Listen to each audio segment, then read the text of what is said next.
indeed. And at the bottom left side of the map, we will have from Team Knights Gaming. It's gonna be TooGreedy, the rep pro, that's at the top side. At the top side, it's Izno Best from Team Simtox, also in Clan Arms in the team league, as far as I can tell. He's going to be our blue player at the blue Terran at the top right. Thank you. There we go. Perfect introductions once again from us. Straight there. Yes, he is in Clan Arms for the DSCL. It's a group of friends from different clans, and the clan name means Altijd Raak met Sjaak, which if you're not Dutch, you will have absolutely no clue what that means, but you always hit with it anyway. Yeah, you're absolutely. That's a statement I have absolutely no point in trying to invalidate, because it sounds like the truth. And yeah, we're going to see what these players are going to be up to this game. Are we going to see something a bit more aggressive in this game from Izno? I did really like this game, the way he played in the previous game. I've said it about 5 times now probably, but just getting that early turret up in your minor line, it's a bit of an investment, but it's worth it, You're going to be so much safer against oracles, against DT drops, which are quite common as well. It's really no reason not to, almost. Yep, DT drops were already pretty annoying in Wings of Liberty, but with the reduced cost of the DT Shrine, it's even more annoying right now. So you kind of have to as a Terran if you didn't get like a perfect scout of your opponent. Yeah, speaking of getting a perfect scout off, I really think IzNo is doing a good job of getting his SCV into his opponent's main nice and early. Seeing that there's only one pylon, which is normal in case you're wondering, and if he sees that it's going to be thrown up in the main, that just sort of limits the chance of a proxy cheese. Yeah, but I think IzNo scouting after the depot finishes sends out another guy to make the barracks, and the guy that just finished the depots get a long tour around the map. He's also always trying to hide that SCV, it seems like, to get a scout on later in the game, which if it turns out you can, it's a huge victory for you. And also it's only 50 minerals lost, so not that bad. Reaper being constructed first on by IzNo this time around though, so a little bit of a variation on the build he did last game. And from TooGreedy, we see he did take 2 assimilators, but he's only putting 2 probes instead of 3 in it, so I don't expect any Stargates play. No, I don't either. It does seem that IzNo has managed to somewhat hide an SCV as an opponent's main, so he might get a good scout off earlier. Reaper about to pop out. He needs to actually close that depot. No, probably is going to get into the base. But he does manage to kill it off rather quickly, and is going to just make a beeline for his opponent's base, where we are going to see a Stalker under construction and being chrono boosted rather quickly, as well as of course the Mothership Core as we saw in the last game. So TooGreedy going for a very similar build as he was. Probably IzNo is going to scout really quickly with this SCV as soon as he can to see if there's any sort of hidden tech going on. Same as he's doing with the Reaper, which is currently scouting around for proxies. Yep, and already a command center on the way for IzNo. Mothership Core coming out though, they will find once again that SCV slacking off on the job, taking that out quite convincingly, and Reaper moving across the map will see that there's no Nexus down. He can't engage that Mothership Core nor the Stalker though. Will hop into the main base, and let's see what he finds out. He will see that there's 2 geysers already up, but he knew that already, and he won't see anything of importance. Yes, and this Reaper trying to get out, but it's not going to work. He's going to get taken out by this Stalker. And yeah, he does identify... Wait, did he actually see the Nexus? No, he didn't see that the Nexus was being built. So he might be guessing at this point that that TooGreedy might be one basing. This timing for the Nexus is quite standard though, so depending on his knowledge of the metagame, he's either going to be playing standard or overly safe. Yep, it could be basically anything from this point on, to be honest. I mean, he could slap down 3 more gateways for all he knows and start pressuring it really early. Now TooGreedy is moving out, and I like that decision because it's gonna make IzNo a little bit uncomfortable, because he doesn't know if his opponent is expanding. And one base all-ins are quite potent from Protoss players. Yeah, they're kind of scaring each other because they haven't seen each other's expansions go up as far as I can tell. So they don't really know what each player is doing. He might get a good scout off with the Mothership Core, but he's just going to retreat and probably play defensive. He's even warped in 2 sentries at his ramp. Yep, it looks like both players are going to play a little bit defensively, and that means we're going to see not that much action during the beginning of the game, I feel like. We see that IzNo, however, is making a medevac, some mines as well. So if anything's going to happen, I expect it to be a medevac drop into the main base from the Terran player. Now that could potentially do a lot of damage, because I don't think that TooGreedy has really had a good coverage of Stalkers in his main base for drop play or anything last game. Let's see if he can identify this with the observer moving across the map though. Yeah, this observer, of course, going to be instrumental in determining what his opponent is exactly doing. Even more so, an hallucinated Phoenix is generally, even better for that, because they don't cost any money, and you don't have to upgrade hallucination anymore. Yep, hallucinations are really, really good, and he already has the sentry, so why not? Well, I guess because he was gonna make a robo anyway, and an observer is okay as well, of course. Now the medevac is already moving across the map, and the main base is still quite undefended, but there is an observer moving across the map, gonna spot that medevac. Yep, yeah. There we go, spots it. Let's see the response from TooGreedy. There's no response from TooGreedy. That's too bad, because that medevac's still coming.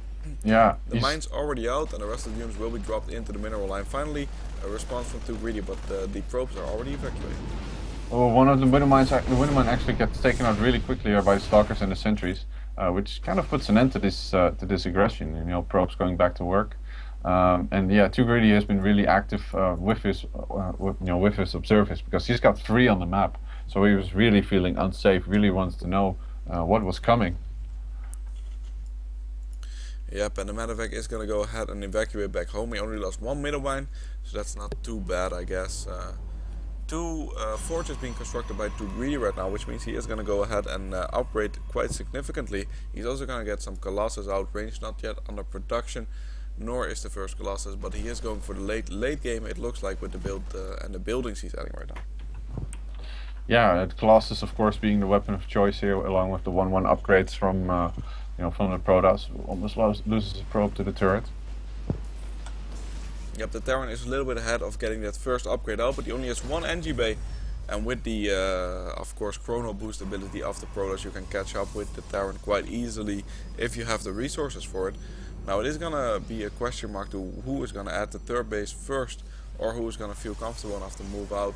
I don't think that Izno is making any Vikings as of yet. Does he know about the Colossus? He should know. He should know, but I don't think he really does. I mean, just identifying the double gas at the natural of TooGreedy is kind of a giveaway sometimes. Protoss Colossi tech is very gas heavy. Yeah, Greedy so far has been playing incredibly safe, despite his name. He's added on a lot of sentries. He's made 3 observers, which you need in order to appropriately scout and react to the drops. But they're still in good position. So when Izno does decide to move out, he's gonna see it. But at the same time, because of that safe play, big widow mine drop. It's gonna take down. Only takes down 1 probe. Nice attempt here by Izno. Is gonna go for another drop in a natural extract. No, it's gonna boost out, but actually loses the medevac. So yeah, good safe play from TooGreedy. It's all I can say. Yep, I completely missed that drop. Well, I saw the end of it. I saw the medevac explode. That's all you guys wanted to see anyway. It does look like he did go ahead and identify the fact that there are Colossus on the way. So Viking production has started right now. Both players still on 2 bases. So I'm a little bit surprised by that. Commands that are being added by Izno. Also charge on the way for TooGreedy, which will be very good against this mainly bio force. This looks to be a very Wings of Liberty-esque style of play from TooGreedy so far, and Izno adding some mines, adding some variation using the medevacs, but the medevacs haven't been that successful so far, my Wyman. Yeah, of course, sticking to 2 bases and defending is something a lot of players will actually do on this map, because it's so hard to defend that third. Nexus now going up in the orbital command. The command center for Izno has been on the way for some time now. Yeah, both players just trying to get a feel of each other. Of course, TooGreedy has an observer shift queued around the map to see if there's any drops coming. I think Izno is going to try to hit the timing, but he's leaving his opponent alone for so long, not really doing any pressure with his main army, that TooGreedy is feeling completely safe and has been steadily chrono boosting out all of his tech, and has even managed to transition into Templars. This is now getting stormed. Yep, and I really love the play from TooGreedy, where he has a lot of observers on the map. He has very good map position. He knows exactly what's going on. He doesn't have map control with his army, but he does know where the units are moving across the map. He also has a proxy pylon at the left top side, which I try to point out with the mouse clicking. And yeah, these guys are just making the perfect composition to counter each other right now. It looks like Izno is a little bit ahead right now in the unit count, but Storm underway, and these Templars, if they get enough energy, could take down a lot of these Bioforces. Yeah, and now we finally have to move out here from Izno with, of course, the significant Viking army, but he's not going to be able to hit this before Storm, which is going to make this engagement so much more difficult for Izno. Keep in mind that the actual meat of the army of TooGreedy is really lacking, and currently his position does not allow him to defend his third. So, yeah, IzNo's just going to snipe it. Yep, I don't think there's any way for this base to survive right now. It's a Nexus against a lot of Marine Marauder. You don't want to be in that position as a Nexus. The probe's also going to be taking down a few of them anyway. Gonna take down the pylon and try to get its way out of there. That's a really good take from for IzNo, who just established his own third base. It looks like TooGreedy is gonna try and cut this army off though at the cliffs. Yeah, this might be a very dangerous move here from IzNo, but it does look like he's gonna make it to his own third relatively unscathed. If you could put the Vikings on the high ground, that would be really good, because there's almost no anti-air here for TooGreedy. Yeah, but this position is not good for IzNo. A huge storm coming down, and these Colossus also having a heyday right now. If these guys stim, they're barely holding their own arms together, as they're almost taken out without any competition right here. But a good surround from IzNo though, reinforcing from every side, and he might actually be able to kill this army. Yeah, he just has too much stuff. Like I mentioned, there's too much meat on the army of TooGreedy, and even though TooGreedy takes an excellent trade here in terms of army, IzNo does manage to drive him out. Yep, it's just... Actually, there's so many SCVs here at the third. He's not careful, he's going to lose a lot more, dropping a couple of mules, and now finally managing to clean up these Zealots with the help of the Hellbats and Marauders. Yep, this last Zealot, he's like, you know what, I'll drop some mules for your Duke, so you always have something to hit. Finally does get taken out, but those three Zealots really paying for themselves. Even going back at it and killing another SCV. 11 kills in that Zealot. Yeah, well, big loss here actually for IzNo. Of course he can recover because he has 3 bases. He's getting a final 2-2 upgrade going, and he has a lot of workers as it is. But it did take a bit of an economic blow there. But getting rid of the high energy Templar, the high energy Sentries and the Colossi was a really big deal there. Yeah, it was, and I mean, TooGreedy just didn't have that much units, and it's always going to be quantity over quality to an extent, of course. But that was a lot of units from IzNo. He had the perfect engagement. He couldn't have asked for anything better. No better storm, no better position on the Colossus. But it was just too much. Yeah, well, I guess if he had been able to kite them into a choke, it would have been slightly better. But we're just hypothesizing there. And I like this move here by IzNo, recognizing that he just wiped out his entire opponent's army. He only has 1 ghost though. That might be a bit of an issue. But if he micros correctly here, he might be able to do a lot of damage, but keep in mind, yeah, he's actually had equal on upgrade, so this will be a very good fight. Big storm though. Yeah, but these 2 Hellbats tanking it a little bit, but everything takes so much damage. But luckily for IzNo, these Medivacs have a lot of energy, Wyman. Yeah, they do. So they're able to heal this army up quite nicely, reinforcing it with even more Hellbats, Marauders, and Marines. But he does need ghosts, so at this point, I feel. He could use some ghosts indeed, because those Templars are going to be one of the units you really want out of the fight, because storms are so good, and TooGreedy showing us just how good he is with storming this game so far. They've been excellent. Yeah. And IzNo getting into a decent position might actually go for the natural expansion if TooGreedy doesn't hang on to this. Alright, there we go. This is going to be really awkward positioning from the back, but it gets a good EMP off on the Zealots. Actually, nice kiting here, making it very easy for him to kite out all of these Zealots, and now he's gonna hug the Colossi. Yeah, but these Colossus will go down. Yeah, very nice engagement here from IzNo. Microing correctly against this engagement. Got a bit of a lucky break as he managed to catch off that engagement, and now his army is actually quite low, so he's gonna have to kite really big time here. No, he's gonna pick up and leave. Yeah, he did a lot of damage there, but not to the economy. I think he overstimmed a little bit, because those guys were really damaged in there, and that means TooGreedy still has a good chance here. He also has proxy pylons across the map. He's warping in some DTs, Wyman. Yeah, this could really be dangerous. Depends on where these DTs are going to go. It looks like they're going to head into the third, where there is absolutely no turret. Fortunately for IzNo, his army is quite close by and actually moving out, so he can save this if he catches it on in time.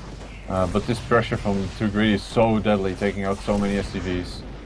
Yep, some DTs can really turn any tide into your favor, and this is always a good move. Forces the SCVs off the line a little bit, also forces a big stim actually. Stimmed all of them. Now with the ghosts, he should be able to be okay against DTs, even if it doesn't have a scan, he can just EMP them. The ghost count is getting a little bit scary, you know. Yeah, what's really scary though for IzNo is the fact that even though his army is way ahead, his harvester count is way lower. So he really needs to get a good engagement. The High Templar at the third of TooGreedy, they do have a storm, but if IzNo manages to EMP those, he's going to be in such a great position. He stims up and goes for it, but he's going to be in a little bit of a choke point here. Storms go off, and that first storm is already a deadly indication. Oh, there we go. They got EMP. Oh, now this setup gets kind of into the choke. Even more EMP is going down on the already moving Archons. Ghost's going to get taken out by the Zealots though, but the damage, it's been done. This continued pressure from IzNo is exactly what he needed to do. Now he's going to take out the third, and TooGreedy is done for.